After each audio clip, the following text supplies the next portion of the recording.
इस समय वक्फ संपत्तियों को बचाए जाने को लेकर केंद्र की तरफ से लाए जा रहे नए कानून और वक्फ बोर्ड मामले में जेपीसी गठित हो जाने के बाद कानून पास कराने को लेकर उत्तर प्रदेश से लेकर केंद्र की राजनीति तक तेज हो गई है।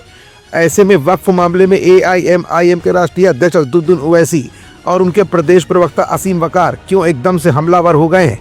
इस मामले में एआईएमआईएम के प्रवक्ता असीम वकार ने सीएम योगी आदित्यनाथ के किस मंत्री का इस्तीफा मांग लिया और असीम वकार वक्फ से जुड़े हुए योगी के किन किन अधिकारियों का पासपोर्ट जब्त करने की बात कह रहे हैं और योगी के किन अधिकारियों को उन्होंने भूमाफिया तक कहा।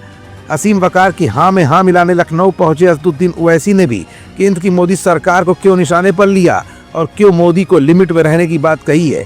क्या है असदुद्दीन ओवैसी और उनके प्रवक्ता असीम वकार का योगी और मोदी सरकार के लिए खुला चैलेंज।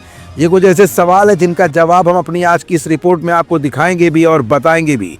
दरअसल यूपी के सीएम योगी आदित्यनाथ के वक्फ बोर्ड को लेकर दिए गए एक बयान के बाद से बवाल मचा हुआ है, तो वहीं केंद्र स्तर पर वक्फ संपत्तियों को लेकर मोदी सरकार द्वारा लाए जा रहे नए कानून के मामले में भी जेपीसी गठित होने के आगाज के बाद अब लखनऊ पहुंचकर ओवैसी ने भी अपनी आवाज बुलंद कर डाली है और उनके साथ अब इसी मामले में एआईएमआईएम प्रवक्ता असीम वकार ने भी योगी और योगी के अधिकारियों और मंत्रियों पर जमकर हमला बोल दिया है।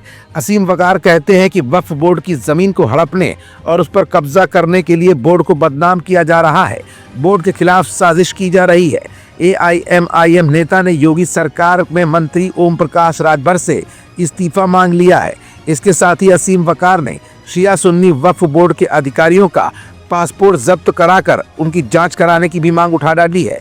उन्होंने तंज कसते हुए कहा कि कोई अधिकारी घोटाला करके हिंदुस्तान छोड़कर भागने की तैयारी में तो नहीं है।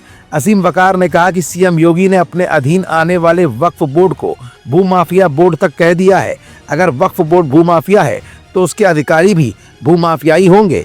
तो अब तक कितने भूमाफिया अधिकारियों पर योगी सरकार ने कार्रवाई की है, इसका सीएम योगी को जवाब देना चाहिए।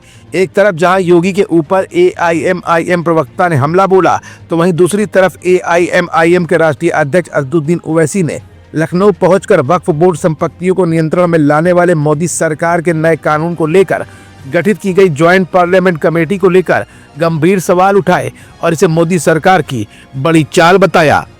कंप्लीट नहीं होती वो मस्जिद नहीं रहेगी। इस बिल में प्रोविजन है, लिमिटेशन एक्ट हिंदू धर्म के ऊपर अप्लाई नहीं होता, ना सिख के धर्म ना ईसाइयों पर होता है। आप सिर्फ मुस्लिम जायदादों पर लिमिटेशन एक्ट अप्लाई कर रहे हैं। तो ये वक्फ प्रॉपर्टीज को बचाने के लिए कहाँ लाया जा रहा है बताइए हमको। ये तो अच्छा 7% वक्फ फंड देना पड़ता है, उसको 5% कर दिया। तो ऑल इन ऑल ये वक्फ को बर्बाद करने के लिए, वक्फ की जायदादों को लूटने के लिए इस तरह का मोदी सरकार कानून लाने की कोशिश कर रही है। इतनी सब बातों के बाद भी अगर ये एक्ट आ जाता है तो उसके बाद आप लोग क्या करने वाले हैं? देखिए आगे क्या होता है, ये क्या होता है।